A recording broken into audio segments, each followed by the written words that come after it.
besh! Welcome back sa may aking YouTube channel. Ngayon, umpisahan ko ng pagbabalat ng kamuting kahoy. Ito na yung pagbabalat. Medyo mabusisi lang siya. Sariwang-sariwa ko pa ito nabili sa Lulu. Kasi minsan wala. Ganito lang yung proseso ng paggawa ng puto balinghoy. Ang puto balinghoy kasi tawag sa amin yan sa mga Ilongga eh. Tuli natin siya kasi masyadong mahaba. Ang lulutuin ko, puto balinghoy, tsaka kasabasuman. Madali lang naman ang paggawa nito. Kailangan meron kang lata na bilog para magagawa mo yung puto mo, or may nabibili naman sa mga tindahan, kagaya dito sa Oman, mahirap maghanap. So ang ginawa ko, yung lagayan ng cheese, inayos ko yun, hinugasan ko, tapos binutasan ko siya ng pako para magamit ko siya para ma-steam yung puto balinghoy. Tapos naman mga bes, yung pangkudkudan kasi nila dito sa Oman, may nabili ako sa tindahan, kaya lang hindi ako masyadong nasayahan kasi hindi yun talaga yung gusto ko ng pagkayod ng kamuti balinghoy. So gumawa ako yung tradisyonal na alam mo na yung sa Pilipinas. So meron akong lata na pineapple juice na pinagamitan ko sa salad. Binutasan ko din siya para magawa yung kung saan ko ikukudkod yung kamuting kahoy para makuha ko talaga yung gusto ko na yung pino. Kasi sinubukan ko na yung pangkudkudan na nabibili sa mga supermarket, hindi siya maganda kasi malalaki yung butas. Kaya pag-isipan ko na gumawa na lang ako kung ano yung kapanahunan ko noon ng kabataan nung nasa Pampanga kami. Ito lang, medyo mahirap lang yung pagbabalat kasi medyo may mga lupa-lupa pa nga siya. Pero okay lang kasi pagkatapos mo naman siyang balatan, uhugasan mo siya ng husto. Ganyan yung pagbabalat.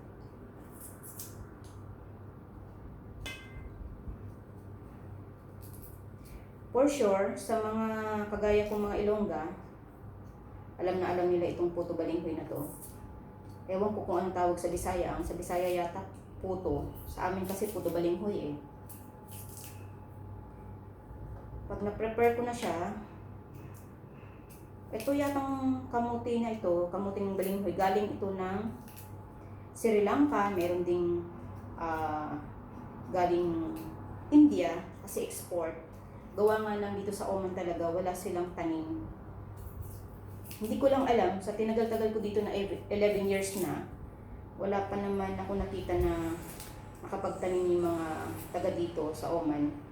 Kahit sa kanilang mga farm, wala ko nakita na nagtanim sila ng ganito. May mga saging, oo, kamatis, mga pipino, yun yung mga kadalasan tanim nila, mga gulay-gulay sa mga farm ng mga tao dito sa Oman.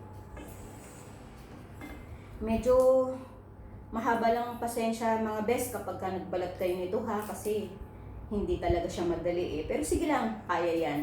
Pag talaga gusto mong magluto or gusto mong itry yung gagawin mo o yung lulutuin mo, wala naman imposible. Sabi nga nila eh, kanya-kanyang panlasa lang yan. Yan, medyo mahirap lang talaga siya. Kaya kapag meron talagang ganitong mga ano ba tawag nito? Kamuting kahoy na bagong-bago o yung sariwang-sariwa, halos talaga nagkakaubusan yan dyan sa supermarket. Dito sa amin, malapit kami sa Lulu. So, dyan, yung Lulu kasi, marami kang mabibili.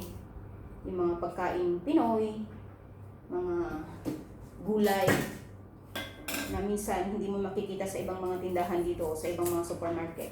Pag sa lulo, dyan, marami dyan. Makakapili ka kung anong gusto mo.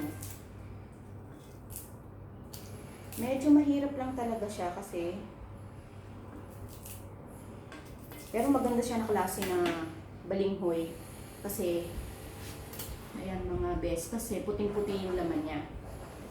Ako kasi pag bumibili ako or pumipili ako ng mga lulutuin kong ganitong kamuting kahoy, pinipili kong mabuti kung hindi ba siya bulok or kailangan mabusisi ka pagka bumili ka ng mga ganito kasi hindi mo minsan mapapansin sa balat niya, gawa nga nang nababalot siya ng lupa. So, kailangan pisil-pisilin mo siya, piliin mo siyang mabuti.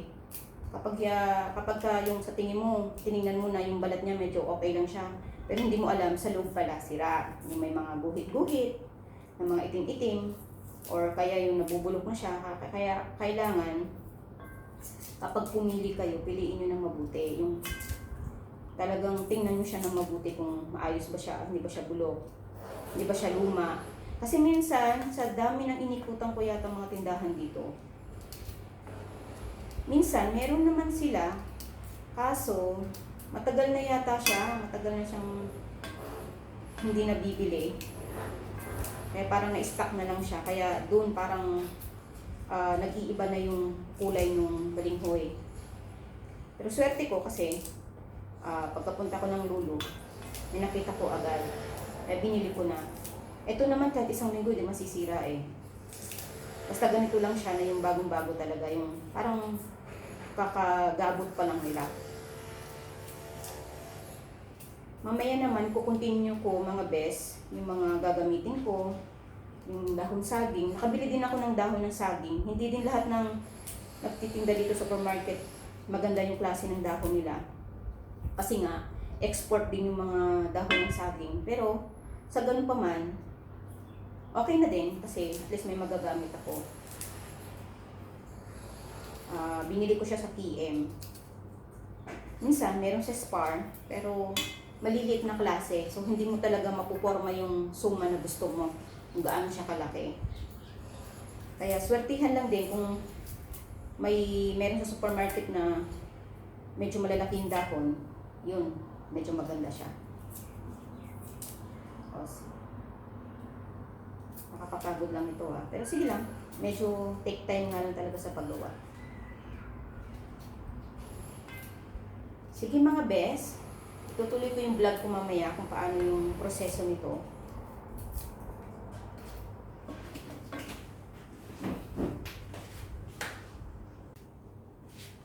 Hi mga kabesh, ito na naman ako. Tutuloy ko yung aking vlog kasi naputol kanina.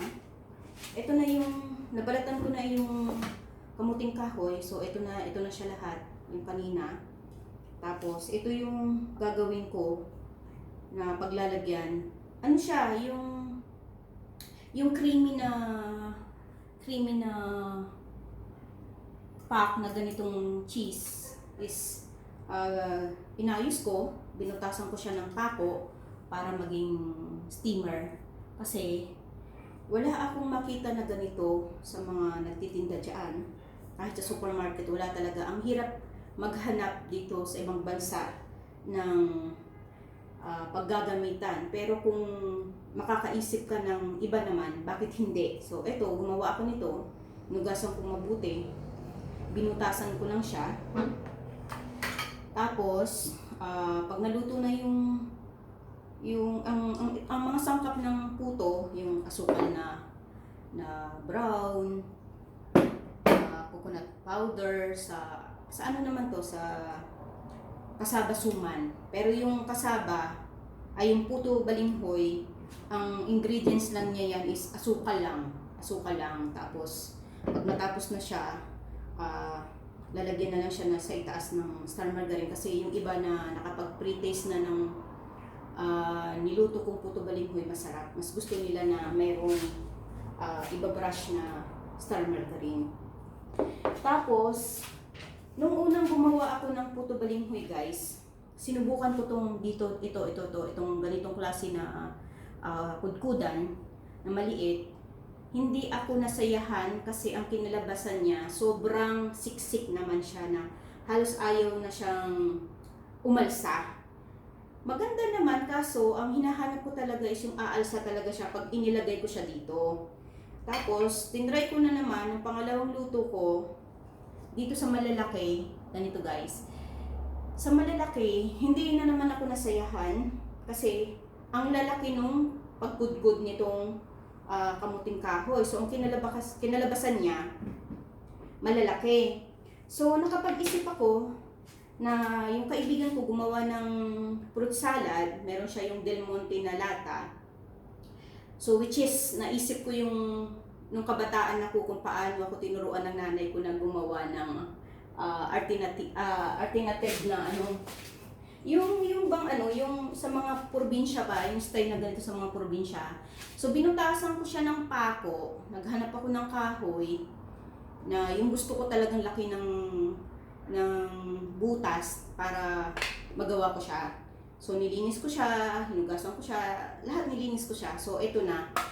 Siguro kayo alam niyo to yung mga laking probinsya. Ako kasi kahit nasa Pampanga kami, yung nanay ko kasi nung kabataan ko, pinaglalako din niya ako ng mga kakanin. So naisip ko na bakit nga naman hindi ko gawin dito sa Oman kung may makikita naman ako ng mga ganitong klaseng anong tawag doon na magagamit, di ba? Tipid pa kaysa naman gagamitin yung ganito.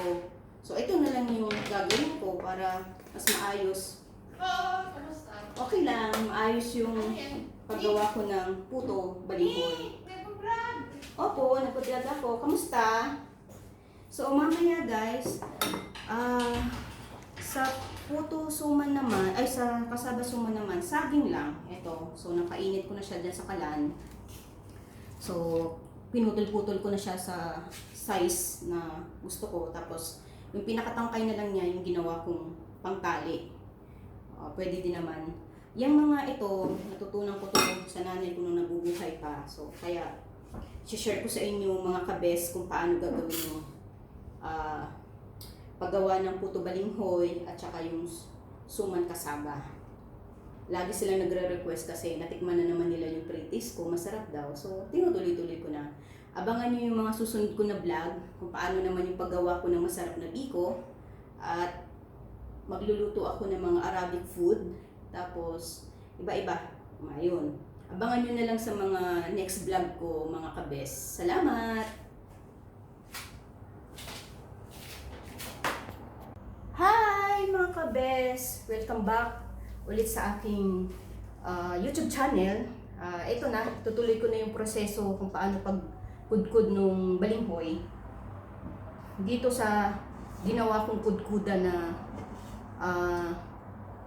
pinag-aralan ko pa kung paano gawin.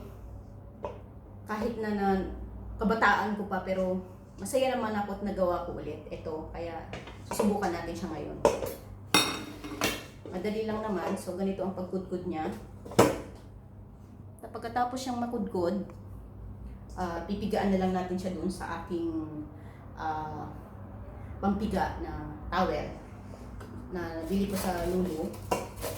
Ayan. Papaspas lang siya ng ganito. Ayan. Paspas lang. Ayun. Medyo maganda yung kinalabasan niya kasi nagiging kino. Yan, ganyan lang siya mga best. Make sure nyo lang na yung pagkukudkuran nyo or may makita kayong lata, bubutasan ninyo.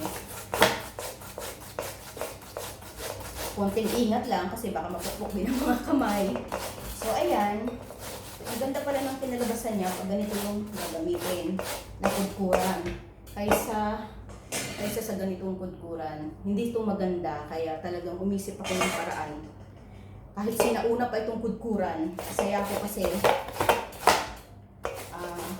ito yung kinabisnan ko noon ng kabataan ako. So, yun. Nakita ko pa ako, kaya binutasan ko siya.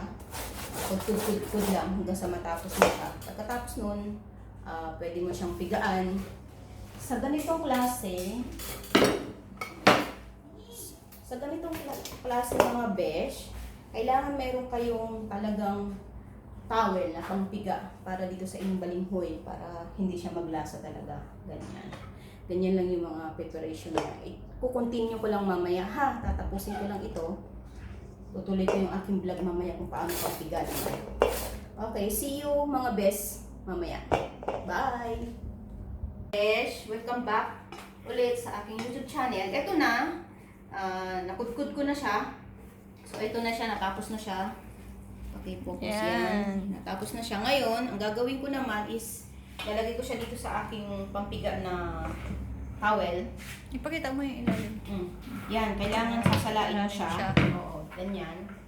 Tapos pipigaan mo siya. Yung kaya namang kamay mo na pigaan siya. Yung talagang mapipiga mo siya ng ano. Yung tama lang, yung ganyan. For example, ganito. Pipigaan mo siya ng ganyan. Yun. Ayan o, kumakatas siya. Itong katas niya, mga bes, itapon nyo lang. Anuhin nyo lang na mawawala talaga yung katas niya. Tapos ililipat nyo siya doon. Tapos mamaya, pagtapos na siya lahat na pigaan, doon nyo nasasangkapan ng asukal na brown. Depende sa panglasa ninyo. Bahala na kayo kung paano. So, ganyan lang ang proseso niya. Tapos, pag na-mix nyo na siya, hugasan nyo naman yung lata na pinakita ko kaninang DIY ko. Tapos, steam nyo lang siya ng mga 10 minutes. Pwede na yung 10 minutes. Tapos, i-check nyo lang. Pwede nyo rin lagyan siya ng star margarine sa taas or asukal. Ito yung puto balinghoy ng mga Ilonggo. Yan. Sa Bisaya, yata ang tawag nito ay puto. Ganyan lang yung mga bes. O di, tapos na siya, no? Papakita ko lang sa inyo, ha? Yan, napigaan na siya. Halos wala na siyang katas. Ngayon, ililipat natin siya dito sa stainless na lagayan ng mangkok. Ayan. So, ayan na siya. Tingnan nyo ha, mga bes. Ang ganda ng... Oo, ang ganda dry ng... na dry. Oo, ang ganda ng pinalabasan niya. So, ulit-ulitin nyo lang yung proseso. Tingnan nyo. Ayan, napigaan na siya. Ayan na yung pinalabasan niya. Tapos, bali ang gagawin nyo, pag natapos na siya lahat na pigaan nyo, bali kakamayin nyo siya na naka-gloves kayo. Gaganon nyo siya. Tapos sasangkapan nyo na yan. Mamaya ituturo ko uli sa vlog ko kung paano paglagay dun sa lagayan at pagsangkap at pag-i-steam nito hanggang sa maluto siya. Yung pinaka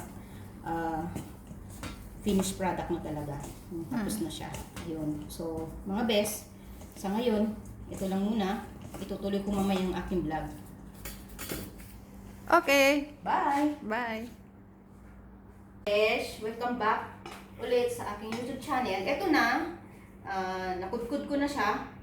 So, ito na siya, natapos na siya. Okay, focus yan. Natapos na siya. Ngayon, ang gagawin ko naman is, lalagay ko siya dito sa aking pampiga na towel. Ipakita mo yung ilalim. Yan, kailangan sasalain mo Ilalim siya. siya. Oo, ganyan. Tapos, pipigaan mo siya. Yung kaya namang kamay mo na pigaan siya. Yung talagang mapipiga mo siya ng ano. Yung tama lang, yung ganyan. For example, ganito. Pipigaan mo siya ng ganyan. Yun. Ayan o, kumakatas siya. Itong katas niya, mga bes, itapon nyo lang. Anuhin nyo lang na mawawala talaga yung katas niya. Tapos ililipat nyo siya doon. Tapos mamaya, pagtapos na siya lahat na pigaan, doon nyo nasasangkapan ng asukal na brown. Depende sa panglasa ninyo. Bahala na kayo kung paano. So, ganyan lang ang proseso niya. Tapos, pag na-mix nyo na siya, hugasan nyo naman yung lata na pinakita ko kaninang DIY ko. Tapos, steam nyo lang siya ng mga 10 minutes. Pwede na yung 10 minutes. Tapos, i-check nyo lang. Pwede nyo rin lagyan siya ng star margarine sa taas or asukal. Ito yung puto balinghoy ng mga Ilonggo. Yan. Sa Bisaya, yata ang tawag nito ay puto. Ganyan lang yung mga best. O di, tapos na siya, no? Papakita ko lang sa inyo, ha? Yan, napigaan na siya. Halos wala na siyang katas. Ngayon, ililipat natin siya dito sa stainless na lagayan ng mangkok. Ayan. So, ayan na siya. Tingnan nyo ha, mga best. Ang ganda ng, Yun. oo, ang ganda Dry ng, na dry. oo, ang ganda ng kinalabasan niya. So, ulit-ulitin nyo lang yung proseso. Tingnan nyo. Ayan, napigaan na siya. Ayan na yung kinalabasan niya. Tapos, bali ang gagawin nyo, pag natapos na siya lahat na pigaan nyo, bali kakamayin nyo siya na naka-gloves kayo. Gaganon nyo siya. Tapos sasangkapan nyo na yan. Mamaya ituturo ko uli sa vlog ko kung paano paglagay dun sa lagayan at pagsangkap at pag-i-steam nito hanggang sa maluto siya. Yung pinaka finished product na talaga. Tapos na siya. Ayun. So, mga best, sa ngayon, ito lang muna. Itutuloy ko mamaya yung aking vlog. Okay. Bye! Bye. Mga best, so ito na. Napigaan ko na siya. Ngayon, kailangan nyo siyang paghiwa-hiwalayin. Pagtiyagaan nyo talaga. So, ito na. Ito yung gagawin ko para sa suman. Mamaya, dahil isa lang naman ang may order niyan. So, ang proseso lang naman ito sa suman is gata. Tapos, asukal na, ito, asukal na brown. Bahala kayo. Tikman nyo na lang kung anong gusto nyong tamis. Tapos, ito naman yung sa puto balinghoy. Hihiwa-hiwalayin nyo siya kasi buo nga. Simula nung pinigaan ko siya. Pag nahiwa-hiwalay mo na ng ganito, lalagyan nyo na siya ng asukal. Tapos, ilalagay na siya doon sa steamer. Sandali lang ha. Kukunin ko lang. Sandali lang guys. Nakita ko kanina na ano? Ulit. Yes. Gandang gabi. So, ito na. Pagkatapos kong napigaan, so, ito na yung kinalabasan niya. Ayan, medyo buo-buo lang siya. Kailangan nyo siyang paghiwa-hiwalayin. Pagtsagaan nyo talaga. Medyo habaan yung mga pasensya nyo, mga best ha.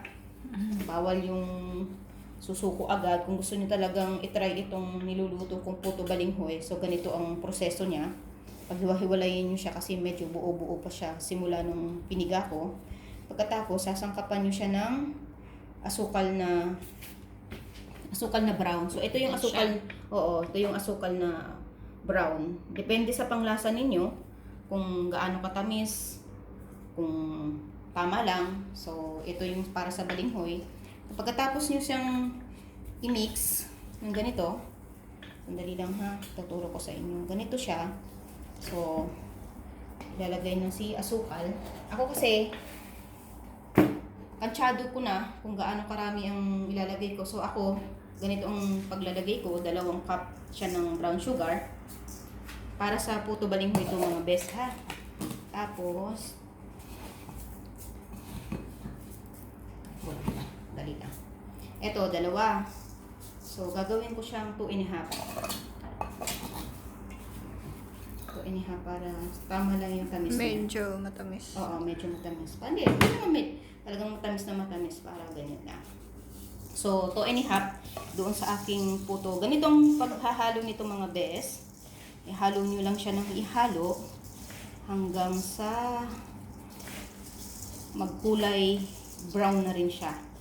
Para pag in-steam nyo siya, Pa siyang popcorn. opo, ganito, yan, ito yung sa DIY na Yan. ginawa ko na lata. Kung mayroon kayong ganyan sa mga bahay ninyo, pwede nyo linisin na mabuti, pakuluan ninyo. Wala naman siyang amoy kasi cheese lang naman yung creamy lang nakalagay dito. So maghanap kayo ng pako na bubutasan ninyo. Tapos ang paglagay, hindi siya punong-puno, huwag nyo siyang ididiin. Parang tama lang, parang, sige, sasample ko kunwari, ganito na lang. Parang huhulugan nyo lang siya ng ganyan. Ganito ang paglalagay, hulog nyo lang siya. Yan. Tapos ilalagay nyo siya ng, ganyan lang siya. Ganyan lang, hindi siya puno. So ilalagay nyo siya dun sa steamer ng mga 10 minutes. After 10 minutes, check nyo. Pwede nyo luto na yun. Tapos, pag luto na siya, ibabaliktad nyo siya ng ganyan, itataktak nyo. Tapos buo na siya. So, ganun ang pagkaluto ng mga bes. Tapos, depende sa inyo kung gusto nyo lagyan ng star margarine sa itaas or gusto nyo pa ng asukal, Mas masarap. mas masarap. Kasi, doon sa mga nakatikim na ng luto ko, mas gusto nila, mas masarap na kombinasyon yung asukal at star margarine. So, pagtiyagaan nyo pag-mix, mali pa tayo mga best. Ito naman, hiniwalay ko na siya. Kansyado ko na rin siya para sa kasabasuman ko. So, ang paglagay dito sa kanyang mga ingredients, ano lang, coconut powder, pwede siya. Tansyahin nyo na lang, depende sa inyo. Ako kasi alam ko na yung proseso ng pagluluto ko. Coconut powder, tapos brown sugar ulit, ganun lang. So, babalutin nyo na lang siya ng saging. Pakita ko na naman kanina sa unang vlog ko, nandun yung saging. Tapos, ang pagluluto din ng kasaba, siguro mga nasa 20 minutes to 25 minutes. Basta i-check nyo lang siya. Okay, mga best. Okay. Okay, ganyan. Ito lang, napakadaling proseso. See you See you later. sa susunod kong vlog. Hi mga best! Welcome back again sa aking YouTube channel. Ito na, ang proseso na gagawin ko. Ilalagay ko na siya ngayon dito sa aking mga, ano ba tawag nito? Molder ba to? Molder. DIY. DIY na lagayan na pang shape sa aking puto balinghoy. So, ilalagay ko siya dito. Tingnan nyo. Tingnan nyo mga best kung paano ko siya gagawin. So, ihuhulog nyo lang siya. Ganyan. Wag naman yung puno, yung kalahati lang. Tapos medyo ganunin nyo lang siya. Tapos mamaya pag nilagay yun sa steamer, kusa naman yan siyang mabubuo. Pag naluto Hindi na siya ipipress. Hindi siya ipipress. Parang ididiin-diin nyo lang siya. Ganyan. Tapos ilalagay nyo siya dun sa steamer. Pinapakulo ko na yung tubig dun sa may steamer para ilalagay na natin siya. Kailangan kasi madali ang paggawa nito mga besa kasi magtutubig siya kasi nilagyan nyo na siya ng asukal. So, ganyan siya. Atsahin nyo lang. Kailangan mga kalahati lang siya. Hindi naman medyo kalahati. Yan, ganyan. 3/4. Oo, 3/4. Yung mga 3/4 lang siya. Kasi aalsa pa yan. Pag umalsa na siya, magiging kalahati na yan. So, wag nyo siyang ididiin ng husto para aalsa siya. Pag diniin nyo kasi, hindi siya aalsa, kundi magiging siksik lang siya pag naluto siya. Kasi ilang beses ko na itong nagawa. Kaya ngayon, tingnan natin ito ngayon kung magandang kinalabasan niya dun sa DIY ko na kudkudan. Yan. 10 minutes nyo lang siyang i-steamer. Lahat ng iyong gamit, DIY, pati yung kudkudan. Oo, pati kudkudan ko, DIY kasi. Ako lang gumawa niyan. Gawa nga ng... Hindi mo pinakita yung DIY mong kudkudan. Pinakita ko. Gawa nga kasi mga best, wala akong makita na talagang magandang kudkudan. Kaya gumawa ko ng DIY. Meron akong lata. Pako lang kailangan yung matilyo. Yan. Tuloy nyo lang pag may time kayo, mag-DIY kayo. Kasi ang hirap maghanap nitong yung mga galing sa atin dyan sa Pilipinas na lutuan, yung mga molder na lagayan ng mga leche plan. Wala din akong mahanap dito. Halos inikot ko na yata yung Oman. Wala akong mahanap. Kaya minsan pag may mga pabalik ng Oman, nagpapabili ako dun sa mga babalik. Kasi, yan, ganyan lang siya. Tapos ilalagay na natin doon sa steamer natin. So, 3/4 lang. Ganyan lang siya. Medyo diin nyo na ng konti na mabilog. Yan. Tapos ilalagay na natin sa steamer. Pakita natin best kung paano paglagay sa steamer. Mainit na yung steamer natin. Yan, ganyan na siya. Tulo ko na siya. Yan, ilagay nyo siyang ganyan sa steamer. 10 minutes lang, i-timer nyo siya ng 10 minutes. Tapos i-check nyo siya, aalsa yan. Mag-iiba yung kulay niya. Pag nag-iba na yung kulay niya, umalsa na, luto na. Tapos hayaan nyo muna siyang, tatakpan na natin mga best. Hayaan nyo muna siyang lumamig yung molder natin. Kasi pag tinaktak nyo na mainit yung molder, hindi siya mabubuo. So, para masisira lang siya. So, ipa-cool down nyo muna siya. So, Okay. Ganun mga best. Okay.